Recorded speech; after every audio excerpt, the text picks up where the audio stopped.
As the choir sang its heavenly tune, the lamprog danced in the night sky. They flew in unison. Like a flock of birds, they swayed in the wind. Their golden wings hummed as flickers of light darted through the air.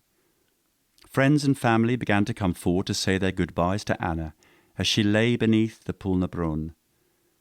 The 2 stone columns were lined with small sky-blue flowers whose stigmas were snow-white and whose ovaries were the sun's yellow. They were known as blue beauties, symbolizing a woman's elegance. Resting upon the capstone of the Pólna Brún were petite, pure white flowers, known as chamomile flowers, which symbolized an eternal rest. Lagertha had been right, Iscariot thought, for Anna's beauty still took one's breath away. For every man and woman that had seen her marvelled at her and gasped at her perfection. Her gown was bleach white and strapless, with diamonds that wrapped around her bodice and along the trim of her breastline. Her long wavy hair was swimming with royal blue flowers called forget-me-nots. And as the hymn ended, the flying lights spread across the field, creating a path back to Iscariot's house. Iscariot came forward before the crowd and addressed them with a single tear falling from his right eye. Friends and family, it has been a delight to have you here. To see the love and joy Anna has spread to your hearts. Let us leave tonight in festive spirits and celebrate her life. Let us play games.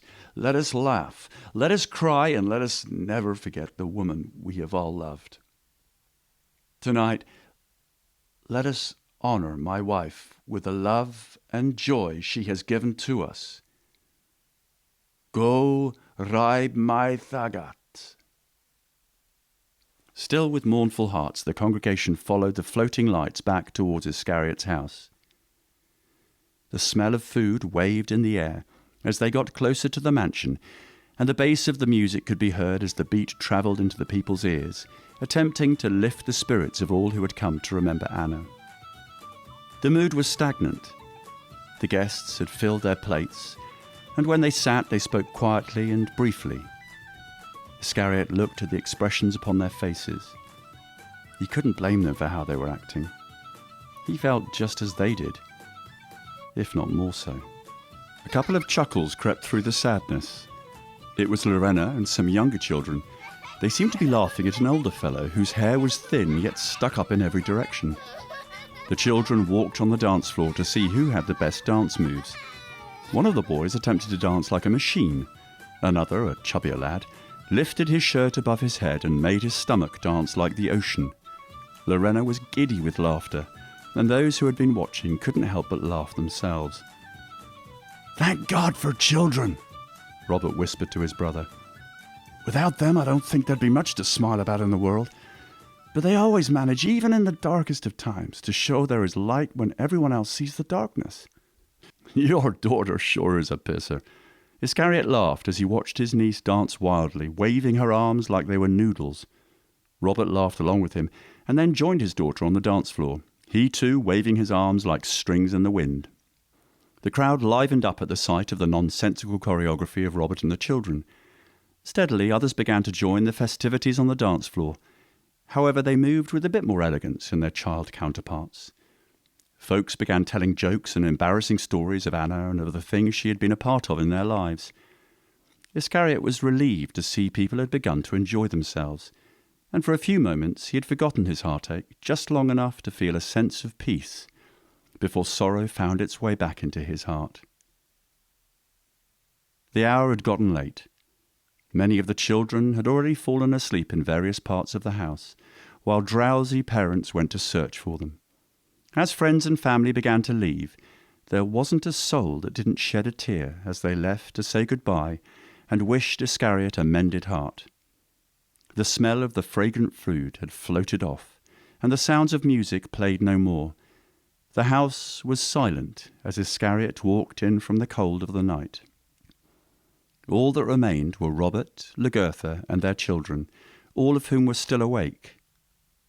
Robert was in the kitchen brewing something up, of what Iscariot wasn't sure, and Lagertha was in the great room with her 3 children, along with Hans. Iscariot sighed as he sat on the couch, and before he could make himself comfortable, Robert had called everyone into the kitchen. It smelled of mint and cocoa as Iscariot walked into the room. "Hey, Isk, I made you something," Robert said. Iscariot grabbed the mug from his hand and smiled. "The first day you met Anna, this was the drink that brought you together. Let it bring you together one last time before you say goodbye." They grabbed their children and headed towards Anna's tomb, and guiding their way with the lamprog still humming a silent buzz. When they arrived, Robert built a small fire and laid out some blankets he had been hiding near the site.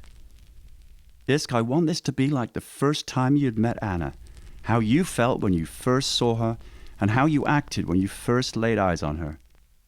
I can't display every emotion, but I know something that can express happiness and wonder," Robert said to Iscariot as he began walking back behind the Poulnabrone. He took one of the floating lamprogs from the air and began lighting something on fire. Iscariot couldn't quite tell what he was doing until he saw sparks coming from the base of the objects he lit. Streams of sparkling fire went rocketing into the air and exploded with an array of colours, brightening the dark midnight sky. Iscariot was moved by the gesture. Even if he didn't exactly feel how he felt when he met Anna, he saw the significance. The sound of the booms and whistles of the wicks launching the rockets filled the night sky. Iscariot saw the happiness in his niece's eyes, and she ran to him. "Uncle Isk," Lorena whispered in his ear, "can I sing you my gift?" Iscariot hugged her. "Of course you can, you little nugget." She stood in the centre of the outdoor assembly. The fireworks were still booming in the background. Her little voice began to sing. "Do not stand at my grave and weep. I am not there, I do not sleep. I am 1,000 winds that blow. I am the diamond glints of snow. I am the sunlight on ripened grain. I am the gentle autumn rain. When you awaken in the morning's hush, I am the swift uplifting rush of quiet birds in circled flight. I am the soft star that shines at night. Do not stand at my grave and cry. I am not there, I did not die." Iscariot's eyes watered, and his tears fell to the ground. His vision blurred.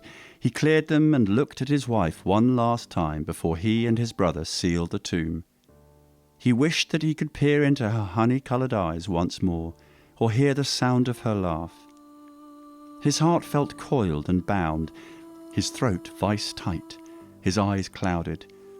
As the final rocket launched into the air, the lamprog followed it skyward and danced around its fiery tail.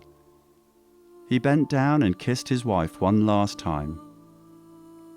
"I love you," he said as the rocket thundered loud above. He exited the tomb, leaving the Shockloid behind as the lamprog flickered like fireflies, falling back down to the earth, and finally extinguishing their light. Iscariot said goodbye to Robert and his family. The house grew dark and the hour late. He took his son upstairs with him and laid him in his bassinet until his son's eyes were closed and the fantasy of dreams consumed him.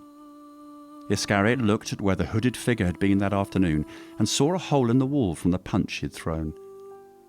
He undressed and sighed heavily as his head hit the pillow. A new dawn was coming, as was a new man.